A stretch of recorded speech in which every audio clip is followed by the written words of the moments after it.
Thanks for checking in from wherever you are in the world. Welcome to Practical Wisdom for Leaders, the official podcast of the International Leadership Association.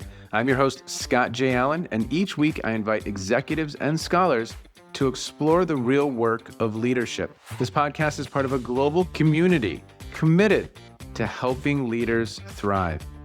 If you find these conversations valuable, connect with me on LinkedIn, subscribe to the podcast, and share this episode with others.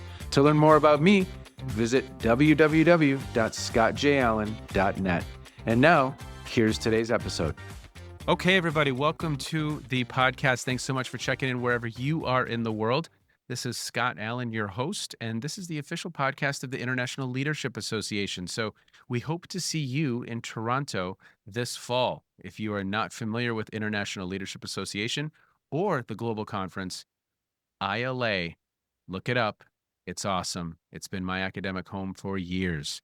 Now, today, I have a legend, and so I'm so excited for this conversation, Rob. This is Rob Kaiser, everybody. He is an author. He has written several books. This is one of my favorites. And, you know, I can't believe I've been doing this for 5.5 years now. And I am just so excited that we're having this conversation. And so I know you're an avid baseball player. I was actually and fan, used to play. Maybe you're not. Maybe you play now. I don't know. But I was in a field last night. It was the district finals. My son was involved in 3 of the 5 big plays that won the game. So it was just this wonderful evening of baseball, perfect weather out. And so I know, based on some of our previous conversations, that sports are important to you, sir. Absolutely. They're near and dear to my heart. And hey, congratulations to your son. And I imagine you're still riding on that. Yes, for sure. The Well, American pastime. exactly. And I know that kind of, when we talk about like what got you into leadership, let's talk a little bit about that, because I have a feeling maybe sports were involved.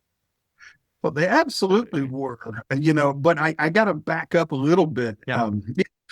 Kierkegaard's got that great quote, life can only be understood in retrospect, but has to be lived forward. Yes. My intro to leadership really followed that, Scott.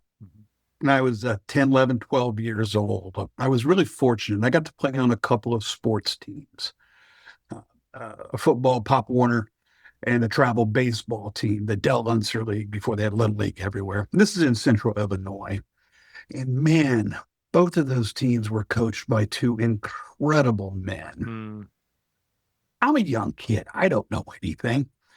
What I did know was Coach Mayberry darn near killed us in preseason 2-a-day workouts at 10 years old. I remember he was always walking around, boys, if you feel like you're about to die, you're halfway there.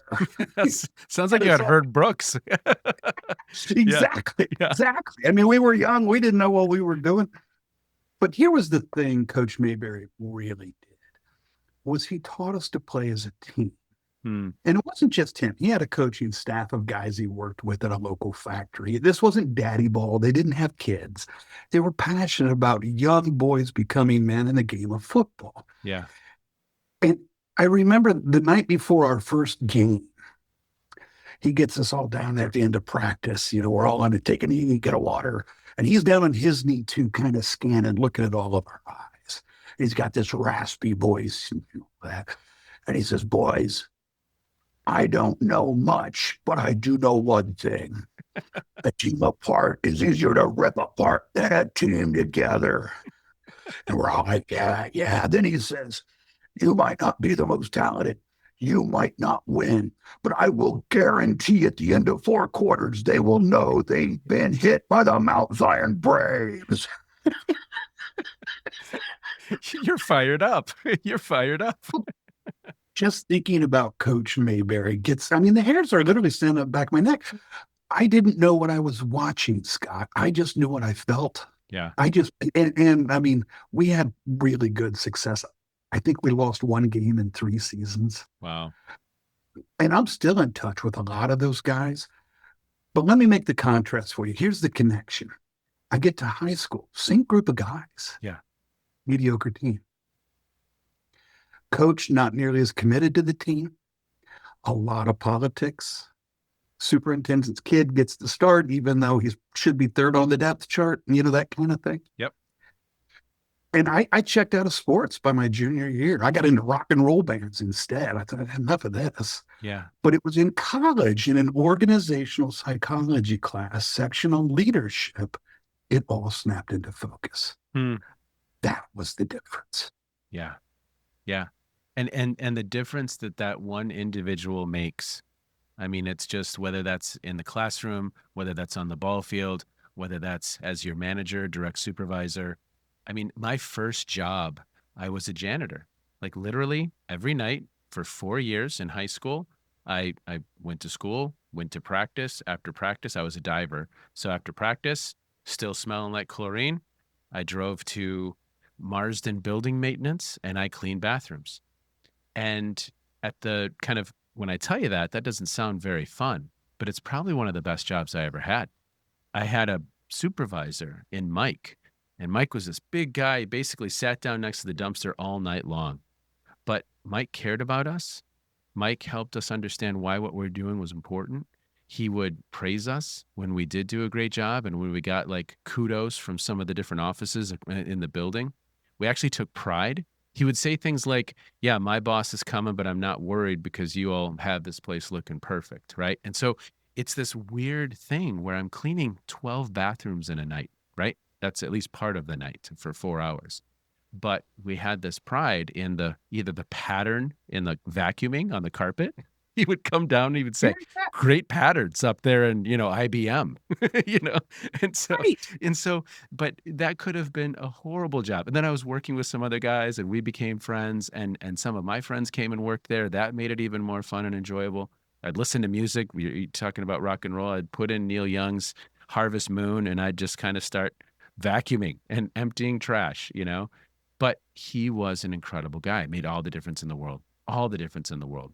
What I hear in that, though, is you didn't work with fear. The Yeah. standard was the standard. Yeah. The pattern in the carpet, the really clean bathrooms. My boss is coming, I'm not worried. The standard was the standard. Yeah. You had the support and the belief in your ability to meet or exceed the standard. Exactly. Those things. Yeah. Yeah. Well, and so, you have this kind of this epiphany. And so let's talk a little bit about your point of view on leadership. What are some of the highlights and hallmarks of how you think about this topic? Well, first thing, leadership is hard. Yes. Yes. It's like parenting. It's hard. It's just difficult. Leadership is the second most humbling job in the world. It's a mirror. If you're brave enough to look into it, there's a lot of learning for you. Yeah. Well, and you hit on something right there. If you're not a learner, you're not going to go far on a leadership track. That's for sure. Yeah. Because it's so darn demanding. I mean, look, the buck stops here. The job is really, really complex. You got to deal with business problems. You got to deal with people problems. And there are two sets of problems. Our brains are there's two sides to our brain. We've got an analytical, task-oriented part of our brain, the prefrontal. We've got an emotional, relational part of the brain, the older limbic system. And these things are sometimes in conflict and all that. But the point is, business is fundamentally about money and people. Analytically solving the money organizational problems, dealing with the people problems, that right there is a huge, huge challenge to toggle back and forth. Yeah. Yeah. Not easy. Not easy at all. Not for the faint of heart. Well, and genetics, I mean, I don't want to get too much into the brain sciences, but the genetics show us that we come out of the chute disposed more toward one side or the other generally. So, back to your learning point, Scott, I think one of the big challenges to become a great, well-rounded, versatile leader is the self-awareness that comes of knowing what comes naturally to me. Okay, I'm really analytical and good with the numbers, problem solving. I gotta have to lean into the people side and raise my game over here if I'm going to become an effective leader. Yeah. Yeah. And that's hard work. It's not easy. And that tension, people, task, people, results, relationships, however we want to kind of talk about that.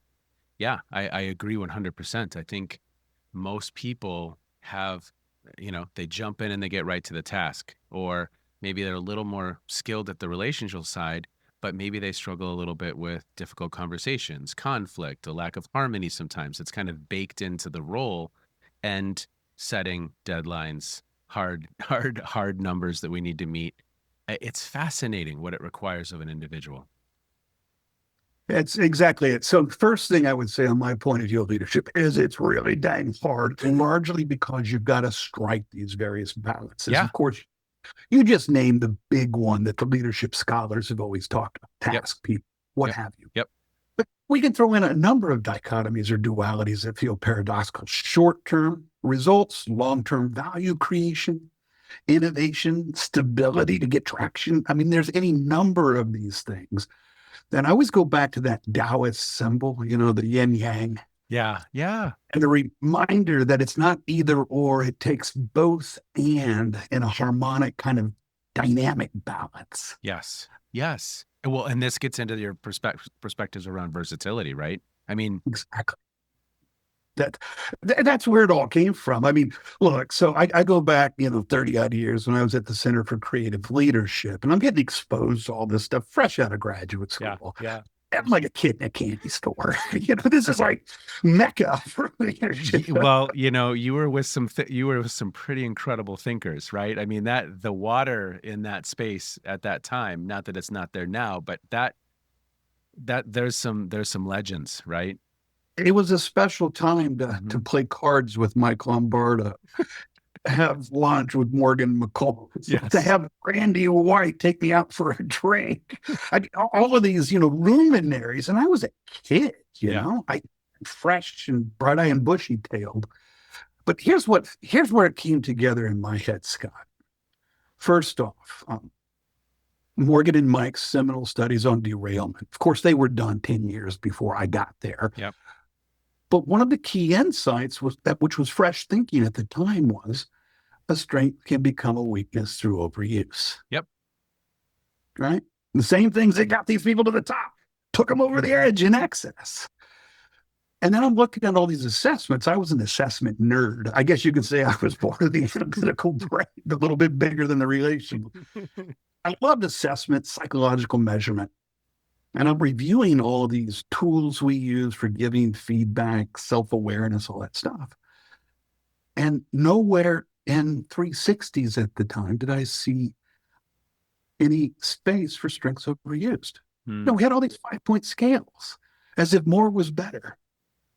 But yet we got this great insight that too much of a good thing isn't so good.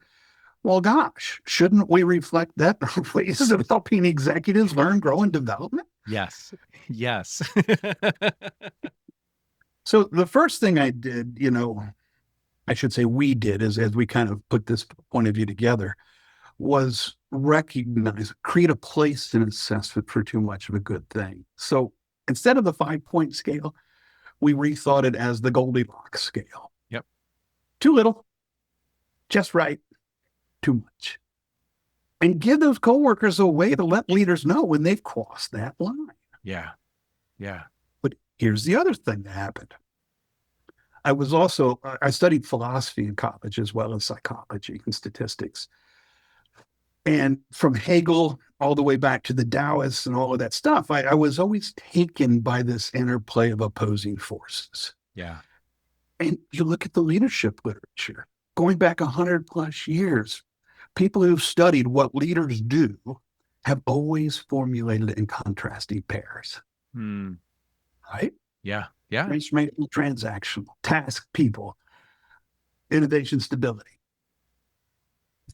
So it's like we've got this too much scale. It's like, oh, okay, well, let's define the behavior model to apply that to in a yin yang sort of fashion. We came up with the terms forceful enabling for the interpersonal part, strategic and operational for the organizational part. Yeah. And when you measure behaviors in those pairs of categories on the too much, too little, what we started to see in the data was what you would expect: the seesaw, too much of one, too little of the other.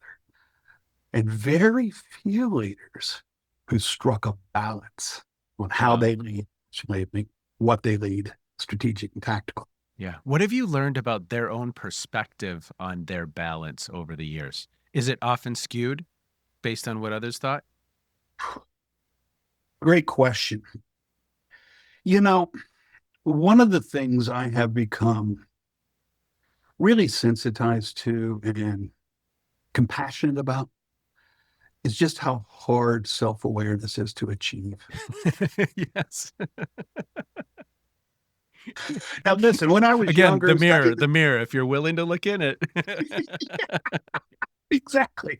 But so I'm young, I'm modeling all the data, and you've got, you look at the self rating, at the coworker ratings, coworkers put the skews, self ratings barely track with coworker ratings. That's a robust finding. And it's easy. Oh, look at all these clueless managers who aren't self-aware. Ha ha ha. Well, then I got my 360. Oops. Yep. Yep. It's the mirror. Oh, I can be perceived this way. I didn't know, right? It's like my wife about a couple of weeks ago, I travel quite a bit. And Yeah. so I had gotten home. It was probably around like 6:30 p.m. So everyone's at the dinner table and I kind of enter the space and I just start cleaning things up and I start asking questions. And so the next morning on our walk, my wife looks at me and she says, "Can I give you some feedback?" And I said, "Sure." And she's like, "Don't, just take this in, don't respond, but you can come in a little hot sometimes. And just, when you're coming home, slow your roll, slow down, just kind of integrate, like just check in, don't start cleaning everything." And I had no clue that's how I was showing up. I mean, I live and breathe this stuff, right? But again, like, are you Yeah. known as someone who's at least open to feedback, who's willing to hear other perspectives? But it's hard. It's not easy to do, right? It's not. Well, first off, I want to say it sounds like your wife could be a great coach. She's she is. She is. She often Probably says, deserves an award of some sort too. But I think you her know, phrase is, "I made you into the man you are." So that's the phrase. in and my and house, I agree.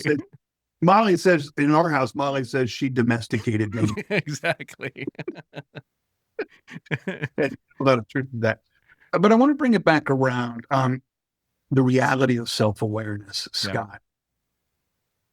It's biological. Hmm. Say more. There's only one person in the world you can't see. Hmm. I mean, it starts there and then add the psychological parts. And, we are the center of our kind of meaning making universe, the story we tell ourselves. And then that's hardwired as part of survival. You got to have all of that. But again, the learning challenge for a great leader is to transcend that sort of egocentric worldview, embrace a broader perspective, and learn how to see the world through the eyes of others, Hmm. including yourself. Yeah. Yeah. Hmm.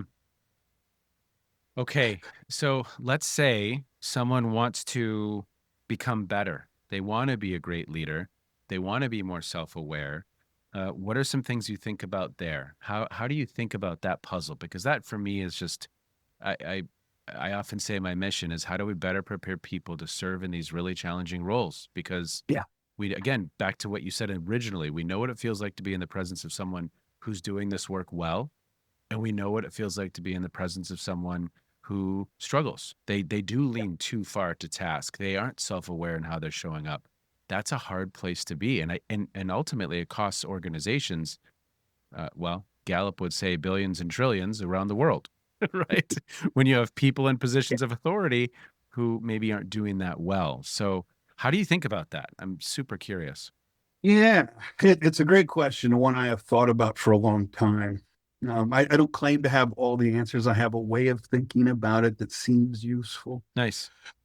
And you touched on it. I mean, look, at the Temple of Apollo 3,000 years ago, one of the three maxims etched in the top was know thyself. Right. So I think it starts with self awareness in many ways. You've got to somehow find a way to get that mirror. Yeah. Yep. Is it a formal 360 feedback? Is it a spouse or a trusted colleague or a boss who cares about you, who will level with you? Yep. Yep. The good and the bad. I'm not saying just the negative stuff. I mean, people have just a hard time seeing their strengths as they do their weaknesses. Yes, 100%, right? Oh, you think yes, 100%. Yep. So I like to say it starts with self-awareness, which practically speaking is really about understanding how your operating system runs so you can come up with hacks and cheat codes to build that operating system out to handle the whole panoply of stuff you got to do as a leader. Great word, right? That was a good use of that word. I love it. Well, and I love the introduction here of the hacks. And so I'll give you one example. So going back to my wife, her mind thinks of others in a beautiful way. I mean, she's been conditioned for years. Her mom thinks of others, and she just grew up. And it's beautiful because my daughters will come home and they'll start making cookies or something, and they'll say, I need to make cookies tonight. We'll say, oh, what's going on? They'll say, oh, well, Franny had a rough day, so I want to cheer her up tomorrow. And it's like, oh my gosh, okay, that is awesome. For me, I don't have that neural path just as a way of being yet. So literally a hack, and it might sound lame to some listeners, but it's helpful. Uh, Two tasks. The second task I do every day, one act of kindness, one act of gratitude. It causes me to pause, slow down, look at who has gone above and beyond for me, think a client, think someone who kind of did something nice for me along the way. And, that's 14 a week. Yeah. And that's hundreds over a year. And so uh, I need that hack. It's a daily, it just pops up on my task list every day.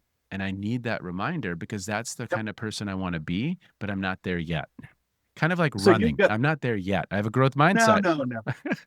I don't think we'd ever get there. The key is that we keep going. Yeah. Yeah. Honestly. Yeah. But I love that. I mean, you just had a simple lo-fi, well, digital. It's a digital string around your finger Yeah. to remind you to do something that's not going to come natural. Exactly. Exactly. One of the things I coach execs to, once they get clarity in their own words, their own way of relating to how that operating system works, I say, great, let's work on the power of the pause now. Mm. When you're ready to go this direction, just a quick micro pause. What's the thing I'm not thinking about? Yeah. And sometimes that means, oh, I need to switch gears. I need to bring people along before I charge on. Other times it's, yeah, I could do that, but I'm not going to for this reason. And I coach them. I say, executive judgment and discernment is key here. Yeah. I'm not telling you always have to go the other way. I'm just telling you to consider. Pause. Yeah. Yeah. Is your mind even going there? And that's awesome if their mind does, right? Well, I'm going to go back to the Temple of Apollo. One of the other maxims was surety brings ruin. Oh, wow. I didn't know that. Huh. There were three of them. My wife and I just went to Uh, Greece last year. I really wanted to go to Delphi and see this yeah. story. I know I've been to Delphi, but I didn't get this. So this is awesome. Well, the facade's no longer there. Yeah. Yeah. It's just Okay. This was in the museum. Here's how it used to look. our guide told me. Quick story. We're in Greece and we're at the Museum of the Acropolis. And we had an archaeologist give us a tour for the day. And it was the most brilliant, wonderful, awesome day. And we're kind of walking through the Museum of the Acropolis, and he's just frustrated with the British Museum. He's like, well, that's in the British Museum. That piece is in the British Museum. And he's frustrated. So 2 summers ago, we got to the British Museum. We were like, well, shit, they do have a lot of stuff here. It's all here. But that's awesome. Okay. So the surety brings ruin. Is that what it was? Oh, that's awesome. Exactly what it was. Yep, And love it. I'll connect it to where we're at here, that cocksure, this is what I'm going to do. That's what's going to get you in trouble, because not every time you pause and look at the other side are you necessarily going to Sure. But sometimes you are. And if you never look, well, that becomes your blind side. And that's when you get into trouble. Yeah. Yeah. And even a So leader who can say, what's the downside of us moving in this direction? At least creating a little bit of space for people in the room to have the psychological safety to say, well, this could happen. But yeah, if you don't have that pause or have that gear to shift into, that quote on the temple is brilliant. It really is. Well, just to bring it on, since you're so interested in it, the three quotes that I'm told, Yeah, yeah. I haven't We're seen, there. right? It was know thyself, nothing in excess, surety brings ruin. Yeah. Can you see how all of that stuff is baked into the versatility framework and assessment? Oh my gosh. Yeah.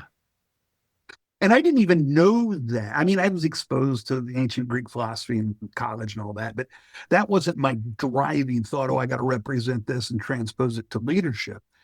It was, I think, stumbling into other great thinkers, other great works on leadership, and kind of rearranging the pieces in a new point of view. I just tapped into the main line of ancient wisdom. Yeah. Yeah. Well, so I'm taking us a little bit off track right now, but it's just a fun conversation. I just finished a book called Dopamine Nation. Have you heard of this book? I have heard of it. I've not read in or it. So good. So good. And I mean, if you think about kind of us as a country right now, billions of dollars are being spent on marketing gambling towards us, or direct to consumer medications, or you have the pornography industry, or the social media industry, or streaming industry. And so the food industry. And so it's really, really fascinating. The news, right? We know that if we keep people agitated, frustrated, scared, worried, anxious, they're going to come back. And so so it was a really interesting kind of look on the environment and kind of the waters we're swimming in. And in some ways, some of those excesses of those industries and the power some of those industries have, especially when we know that, some of those things don't lead to good things, whether it's alcohol or cannabis or whatever it is. So we as humans are kind of like swimming through these multi-billion-dollar ad campaigns directly geared towards us. And you got to curate that. You got to be careful. You got to be aware.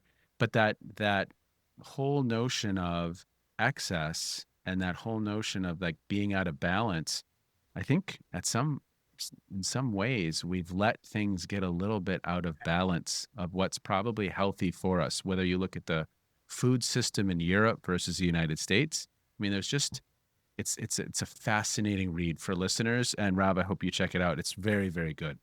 I wrote it down. I will check into that. It's Yeah. something I'm really curious about. It wasn't, what was the last year they had the heads of these businesses that do social media apps all together, Oh got yeah. called in Washington. And do you remember to a person, they all said they will not let their kids use social media?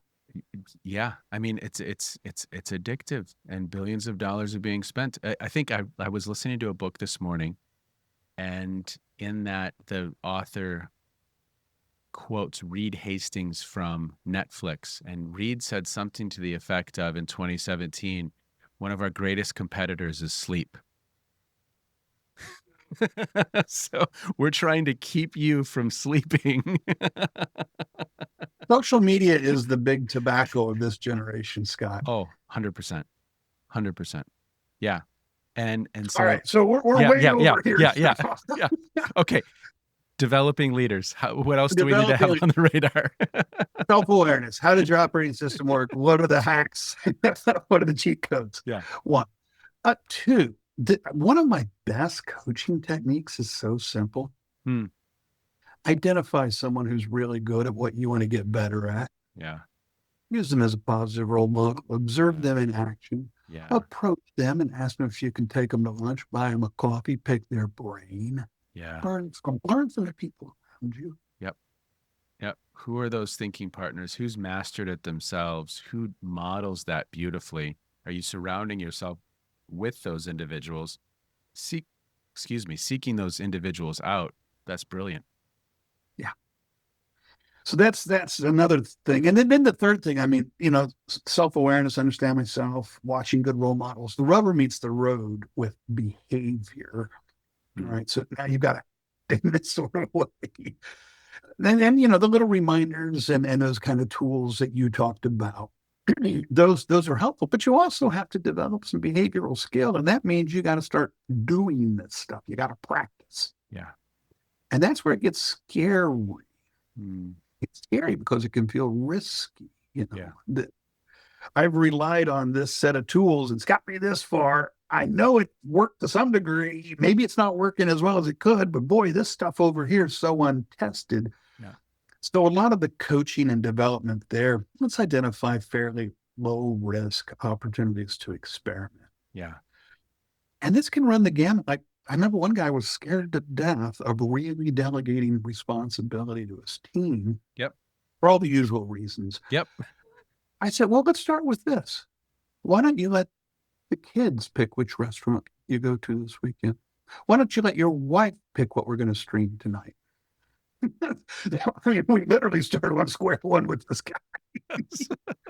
Low risk, not a lot at stake. See how it goes. And then, of course, we ramped up to bring it to work.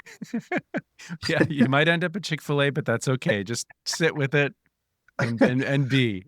Well, and tell me, did you enjoy the chicken tenders? Yeah. And they probably did. Well, yes. And I think not enough people view work as an opportunity to practice.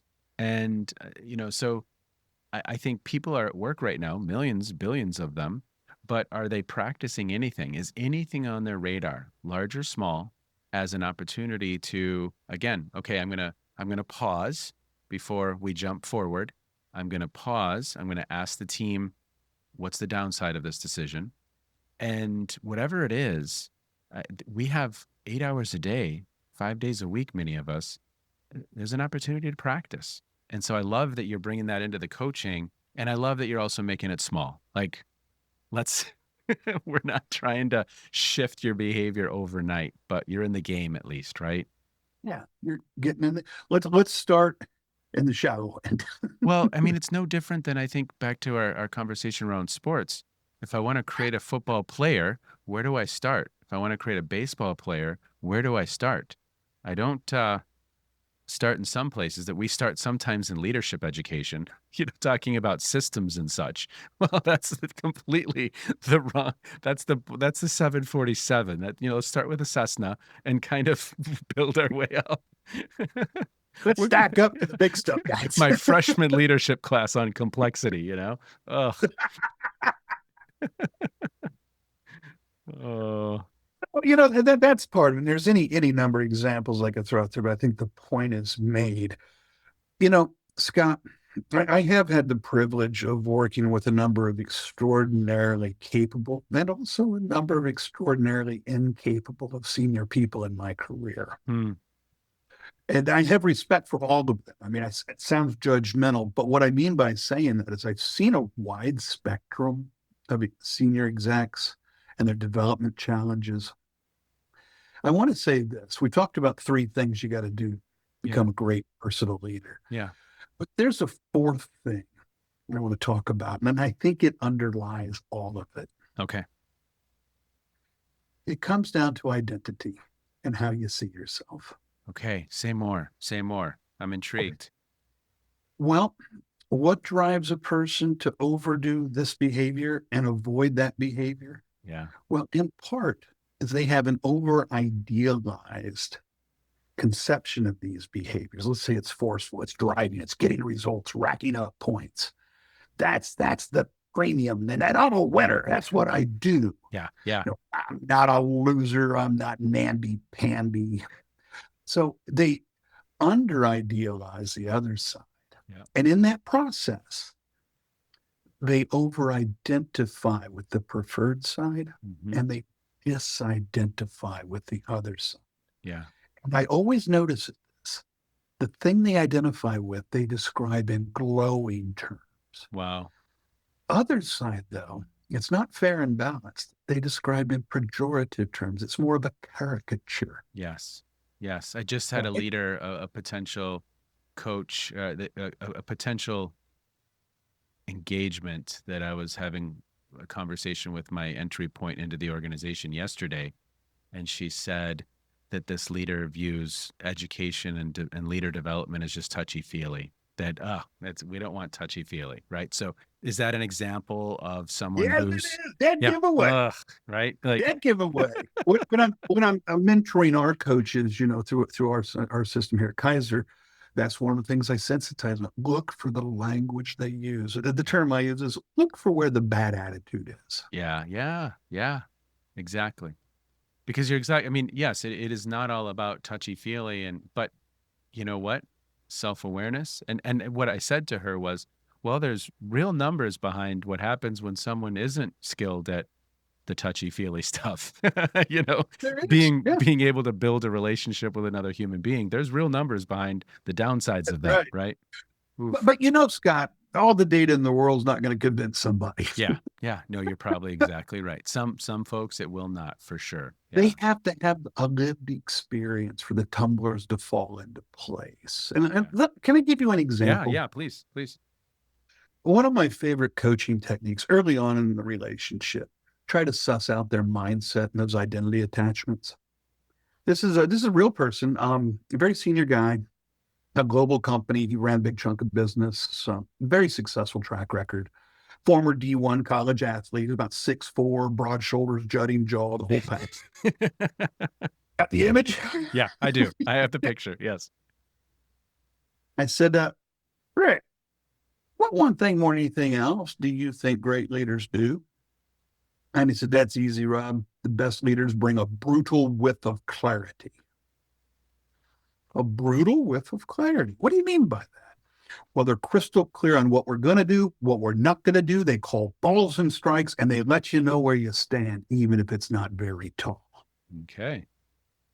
Got it. What's the opposite of that? Oh, that's that go along to get along, wouldn't stick your neck out for nobody kind of gutless leader. Well, that doesn't sound very good. No, it's not good. And if I'm honest with you, Rob, that's probably the number one source of inefficiency in the global economy. These managers who lack courage. Well, gosh, Rick, I've worked with a lot of executives. I've never had one of them tell me, I'm kind of a go along to get along leader. Yeah. So let me try this again. Of course, it's important to be clear with people. But what's the other good thing for a leader to also do? Like yin and yang. It's not like, night's good, day's bad. You need both in a lunar cycle. Yeah. What you need is a balanced leadership approach. And this really sharp guy just gave me this blank stare. The wheels were turning. Smoke was coming out of his ears, but he couldn't come up with a good thing that was in contrast to brutal clarity. So after that awkward pause, I said, look, you absolutely have to be clear, especially if people aren't measuring up. You need to level with them. Yeah. But I'm also thinking there might be a place for maybe some tact and diplomacy, so Every once in a people can while. hear, so they can hear what you're saying without getting hung up in how you're saying it. And this is what he said. He said, yeah, tact, I've been given that feedback before, but I still believe in brutal clarity. Wow. So what's happening? He sees himself as a tough guy. Yeah. That's his identity. He's a tough guy. Yep. And it's a long created pathway in his mind, right? So how do you even begin? And so as we begin to kind of wind down this conversation, Rob, we need to have another conversation. But how do you think about beginning to, chip away might not be the right phrase, but chip away at the kind of the grip that identity has on his ability to connect with a wider spectrum of people? I mean, how do you think about that? Let me tell you the coda to Rick's story, because I think it's in there. Yeah. So, fast forward, he did the Leadership Versatility Index 360, he got feedback, shocked. People thought he was too forceful. So, all right, he's kind of, and we put together some development goals, and you could tell his heart wasn't full. He recognized that's what they wanted more of and less of from him, but he's kind of going through the motions. Yeah. The breakthrough happened about a month later. He came to a coaching session and he says, Rob, this soft stuff is the hardest stuff of all in leadership. And I major in hard stuff. He finally turned it over enough in his head to where he could define that other side in terms that he could relate to and see himself behaving in a way that was genuine, authentic, him. Yeah. But the thing is, look, you or I could have told him what the other thing was. We could have told him he needed to do it. Then I'd be coaching for compliance. Yeah. He just Yeah. had to Yeah. dig it all up and create some, discomfort and then have his head turn it until he could come up with the right answer. So now I can coach for commitment to a more expanded and capable version of Rick I love it. that Yeah. he authored. Well, I think of the Amy Edmondson quote where she says, the soft skills are the hard skills. So you just had to convince them that these are the Well, hard no, things. that was the beauty of it. Really, it's like jujitsu. I Yeah. didn't convince. Yeah. You used his energy to, yeah. I provoked the heck out of him. I was poking at him. But that was just to keep him in that space of dissonance and trying to get it all to add up so he would come up with his own definition of better. Wow. Well, Rob, we need to do this again. We need to do this again. I mean, I have loved this conversation. And I mean, as you think about just the conversation we've had so far, what do you think is the practical wisdom for listeners? What stands out for you? What do you want them to take away from this conversation? Well, practical wisdom, phronesis, the name of your pod. I'm going to go back to something I earlier said, maybe underscore it. Know thyself, nothing in excess. Surety brings ruin.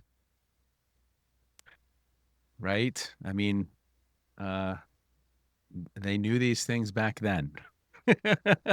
Which brings me to the whole other part of it. Maybe we'll start our next conversation with the human condition of,